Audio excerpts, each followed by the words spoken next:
جتنے بڑے گناہگار ہوں تو یہ ان کی عزت کا تقاضا ہے، ان کی عظمت کا تقاضا ہے کہ ان کے ماننے والا جب ان سے توسل کر کے انہیں بلائے گا وہ موقع پر مدد کرنے کے لیے آ جائیں گے۔ ایک اور واقعہ گوش گزار کر دیتا ہوں، کیونکہ میں چاہتا ہوں فضائل آپ نے ماشاءاللہ بہت سنا ہے، بہت اچھے طریقے سے وہ فضائل اہل بیت کو بیان کر رہے تھے۔ میں چاہتا ہوں کہ تھوڑی سی فکری گفتگو کروں، نعرہ لگانا مقصود نہیں، آنسو بہانا مقصود نہیں، مقصود یہ ہے کہ اس دربار میں آپ آئے ہیں یہاں سے کچھ لے کر جائل نہیں۔ ہر بندہ پڑھا لکھا ہے، سوشل میڈیا کا دور ہے، چھوٹی چھوٹی چیزیں سوشل میڈیا کے اوپر آ رہی ہے، لیکن کیا آج ہمارے امام کی جو گستاخیاں ہو رہی ہیں کبھی ہم نے سوچا کہ وہ کیوں ہو رہی ہیں؟ کبھی ہم نے غور، اگر پردہ غیبت میں ہو پھر بھی میری حجت ہے، اگر تمہارے سامنے ہو پھر بھی میری حجت ہے۔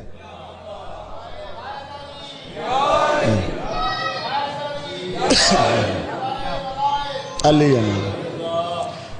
غیبت خلیفۃ اللہ جو ہے وہ چاہے پردہ غیبت میں ہو پھر بھی خلیفۃ اللہ ہے، چاہے تمہارے سامنے ہو پھر بھی خلیفۃ اللہ ہے۔ وہ ایران کا ایک شہر ہے یزد، وہاں کا ایک شخص رہنے والا تھا، وہ خواب دیکھ رہا ہے، اپنے امام کا چھوٹا سا تعارف کروانے کی کوشش کر رہا۔ شاہ جی بڑے متوجہ رہیے گا، بڑا اہم ترین واقعہ بیان کرنا چاہتا ہوں۔ اگر کسی ایک دوست نے اس واقعہ کو اپنے دل کے اندر بٹھا لیا تو مجھے یقین ہے اس کی زندگی بھی اور آخرت بھی سنور جائے گی، بانیان محفل اور حاضرین محفل کی بھی سنور جائے گی اور مجھ ناچیز کی بھی سنور جائے گی۔ وہ خواب کیا دیکھ رہا ہے؟ خواب دیکھتا ہے کہ میرے دروازے پر دستک ہوئی ہے، دستک ہوئی، کہتا ہے میں دروازے پر گیا ہوں، میں نے دیکھا ایک بڑا خوبصورت نورانی شکل، فوراً ڈیش ٹی وی جو کچھ لٹر پٹر جو کچھ بھی تھا میں نے اٹھایا، ایک کپڑا ان کے اوپر ڈال دیا اور ان چیزوں کو چھپا دیا۔ پھر میں دوڑ کر جب دروازے کے اوپر آیا ہوں تو میں نے منظر کیا دیکھتا ہوں، وہ نوجوان کہتا ہے کہ میں نے جو منظر دیکھا ہے کاش میری آنکھیں اندھی ہو گئی ہوتی، کاش میں مر گیا ہوتا، یہ منظر نہ دیکھتا کہ میرا وقت کا امام گلی کی نکر پر روتے ہوئے جا رہے ہیں اور ایک جملہ کہتے ہوئے جا رہے ہیں، کاش کوئی اس بستی میں ایک گھر بھی ایسا ہوتا جو مہدی کے رہنے کے قابل ہوتا۔ کتنا المیہ ہے۔ آج فکری گفتگو کی ضرورت ہے۔ ہم نے اپنے امام کے پیچھے کھڑے ہونا ہے۔ حدیث ہے، پیغمبر ہے، حدیث، پیغمبر حدیث میں ارشاد فرماتے ہیں جس نے اپنے وقت کے امام کو نہیں پہچانا وہ جہلیت کی موت مرا۔ میرے بعد میں آنے والے بھی امیر المومنین کے فضائل پڑھیں گے، پہلے جو دوست پڑھ رہے تھے انہوں نے بھی پڑھا ہے، لیکن میں چاہتا ہوں کہ امام العصر کے حوالے سے تھوڑی سی گفتگو کروں تاکہ میری گفتگو کے دوران علامہ صاحب آ جائیں اور میں آپ کی زحمت کو بھی تمام کر دوں، کیونکہ جب تک انہوں نے نہیں آنا میں نے پھر بولنا ہے، میں نے کھڑے رہنا ہے، آپ بولیں گے پھر بھی بولنا ہے، آپ خاموش رہیں گے پھر بھی پیغام دینا ہے۔ یا اللہ مالک آپ کو سلامت رکھے بابا جی۔ آج یہ سوچنے کی ضرورت ہے، یہ ہمارے بزرگ جو ہے اپنی زندگی کا ایک اہم ترین حصہ گزار کر اپنے آخری حصے میں جا چکے ہیں۔ ہمارے جو نوجوان بھائی ہیں وہ عین جوانی کے عالم میں ہیں۔ ایک ہمارا یہ ننھا منھا طبقہ ہے، چھوٹا طبقہ، بچے۔ ہمیں یہ پیغام دینے کی ضرورت ہے کہ ہم اپنے امام کو پہچاننے کی کوشش کریں۔ ہمارا امام کن چیزوں کا تقاضا کرتا ہے ہم سے؟ ہمارا امام ہم سے چاہتے کیا ہے؟ میں سوال کرتا ہوں، آج ہر بندے نے موبائل رکھا ہوا ہے، ٹچ موبائل ہر بندے کے پاس ہے۔ میں سوال کرتا ہوں، یہاں پر بندہ جا رہا ہے، اللہ کرے مالک دو جہاں کریم کربلا کے صدقے میں آپ سب کو اور مجھ ناچیز کو اپنے وقت کے امام کی زیارت نصیب فرمائے۔ ہم جا رہے ہیں، آگے سے ہمارے امام آ جاتے ہیں، ہمارے امام اور کسی چیز کا تقاضا نہیں کرتے، صرف یہی کہتے ہیں کہ تم میرے ماننے والے ہو، تم میرے شیعہ ہو۔ ہم کہیں گے یبنا رسول اللہ، آپ کے ماننے والے ہیں، آپ کے خدمتگار ہیں، آپ کے نوکر ہیں، آپ کے بابا حضرت ابا عبداللہ کے چھوٹے سے عزادار ہیں۔ اگر امام ہمیں اتنا کہہ دیں کہ جو تمہاری جیب کے اندر موبائل ہے یہی مجھے دے دو، کیا ہمارے موبائل اس قابل ہیں کہ ہم اپنے امام کو دے دیں؟ یہ پیغام ہے۔ اب میری باتوں کو صرف یہ میں دست بستہ گزارش کر رہا ہوں، ہاتھ جوڑ کر یہاں پر نہ سوچیں، ان باتوں کو آپ کے اوپر قرض ہے، آپ کو امام حسین علیہ السلام کے سجدے کا واسطہ ہے، اس سے بڑا میرے پاس کوئی واسطہ نہیں۔ یہ واسطہ دے کر جتنے بھی حاضرین بیٹھے ہوئے ہیں ان سے یہی گزارش کر رہا ہوں، ایک بار جب آپ نے بستر پر جانا ہے نا رات کو سونے کے لیے، ایک لمحے کے لیے اس بات کو سوچنا کہ اگر آپ کا امام مل جائے اور آپ سے کسی چیز کا آپ کا امام تقاضا کرے تو کیا ہم نے اپنے اجسام کو اس قابل بنا لیا کہ ہم اپنے امام کے تقاضے کو پورا کر دیں؟ آج ہمارے اندر نفرتیں بھری ہوئی ہیں، کدورتیں بھری ہوئی ہیں، بغض بھرا ہوا ہے، بھائی بھائی سے لڑ رہا ہے، بہن بہن سے لڑ رہی ہے، بہن بھائی سے لڑ رہی ہے، اولاد والدین کی نافرمان ہو چکی ہے، والدین نے اپنی اولادوں کے سروں سے اپنے شفقت والے ہاتھوں کو اٹھا لیا۔ میرے بھائی یہ نتیجہ ہے، یہ اس بات کا نتیجہ ہے کہ تم نے اپنے وقت کے امام کو چھوڑ دیا، تمہاری اولادوں نے تمہیں چھوڑ دیا۔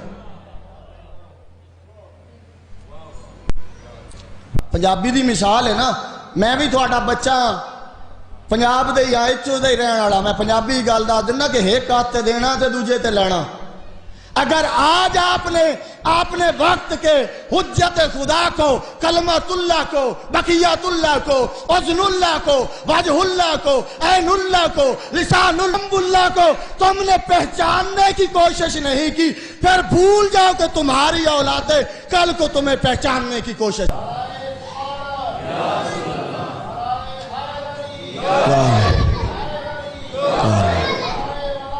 علی ولی شاہ صاحب، مجبور ہوں میں یہ باتیں کرنے کے لیے، میں دیکھ رہا ہوں اپنے ماحول کو، ہمارے نوجوانوں کی حالت یہ ہے، یہ ذہنی پستی کہیں یا دماغوں کے اوپر لگنے امام کے ظہور کی دعا کرتے ہوں، لیکن اپنے نفس کو اپنے امام کے قابل نہ بنائے، پھر ہمارے اس دعا مانگنے کا کوئی فائدہ ہے؟ شاہ صاحب، امام حسن عسکری علیہ السلام کی حدیث ہے، سب مل کر بلند صلوات پڑھ لے، کافی اب آپ تشریف فرمائے۔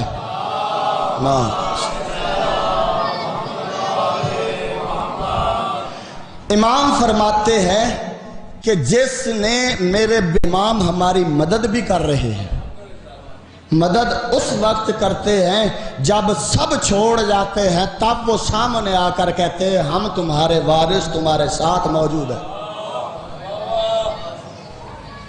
یہ آزما لیں، آزما لیں۔ آپ کے باپ چھوڑ جائے، آپ کی ماں چھوڑ جائے، آپ کی بہنیں چھوڑ جائیں، آپ کے بھائی چھوڑ جائیں، آپ کے رشتہ دار چھوڑ جائیں، آپ اکیلے ہوں، آپ کے دوست بھی چھوڑ جائیں، وہ دوست جب پیسہ ہوگا نا تو سارے ساتھ ساتھ ہوں گے، جب پیسہ ختم ہو جائے گا وہ تو بالکل ہی چھوڑ جائیں گے نا۔ جب سب رشتے تمہیں چھوڑ جائیں پھر حالت تمہاری مظلومی کی ہو اور تمہیں کوئی آسرا نظر نہ ہو، تمہیں ایسا لگتا ہو کہ اللہ بھی تمہاری نہیں سن رہا، اس وقت یقین کامل رکھنا کہ تمہارا حجت خدا تمہاری کی ہوئی گفتگو کو سن بھی رہے ہیں اور تمہاری مدد بھی کر رہے ہیں۔ وہ سنتے بھی ہیں، وہ سمجھتے بھی ہیں، وہ مدد بھی کرتے ہیں۔ چلیں ایک فضائل کا جملہ سناتا ہوں پھر اپنی گفتگو پر آؤں گا۔ امام جعفر صادق علیہ السلام، وہ آواز بلند صلوات پڑھیں۔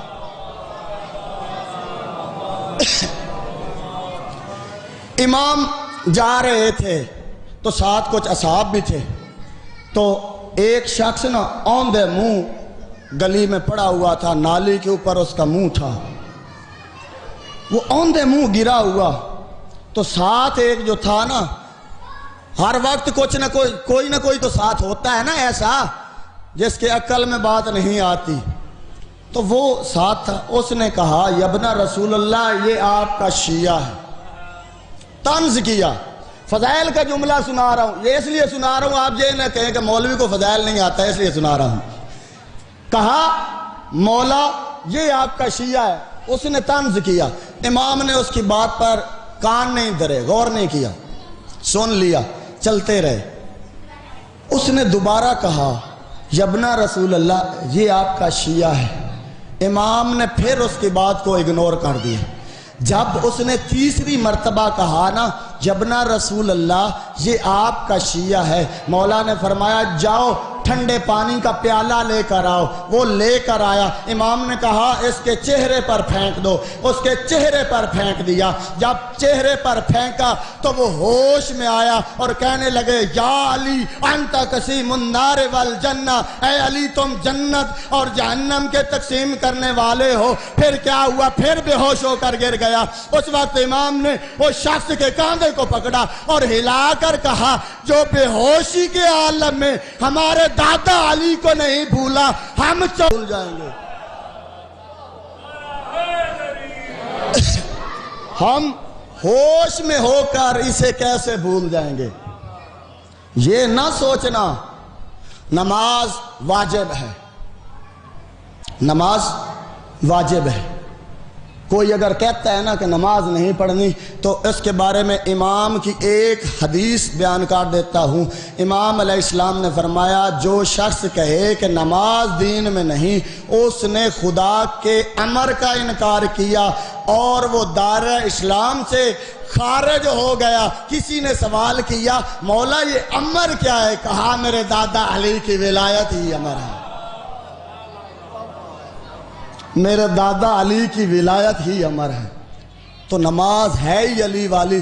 تو چاہے جو مرضی کہتا رہے، چاہے ڈالر لے، چاہے ریال لے، چاہے جو مرضی لے، چاہے کمان لے، چاہے سعودیہ سے لے، چاہے ایران سے لے، چاہے امریکہ سے لے، چاہے اسرائیل سے فنڈ لے، تو جہاں سے جتنے مرضی فنڈ لے سکتا ہے لے لے، جائیدادیں بنا، کاریں بنا، کوٹھیاں بنا، لیکن میرے بھائی ہم تمہیں صرف اتنا کہنا چاہتے ہیں، تو جو مرضی کہنا چاہتا ہے نا کہہ لے، لیکن علی کی ولایت کے بارے میں اپنی زبان کو بند کیا کر، کیونکہ علی فرما رہے ہیں یہ نماز بھی میں ہوں، یہ روزہ بھی میں ہوں، یہ حج بھی میں ہوں، یہ زکوٰۃ بھی میں ہوں۔ علی کہہ رہے ہیں یہ سارے اعمال میں علی ابن ابی طالب ہوں، تو علی کی ولایت کا منکر ہو کر ان نمازوں کا کر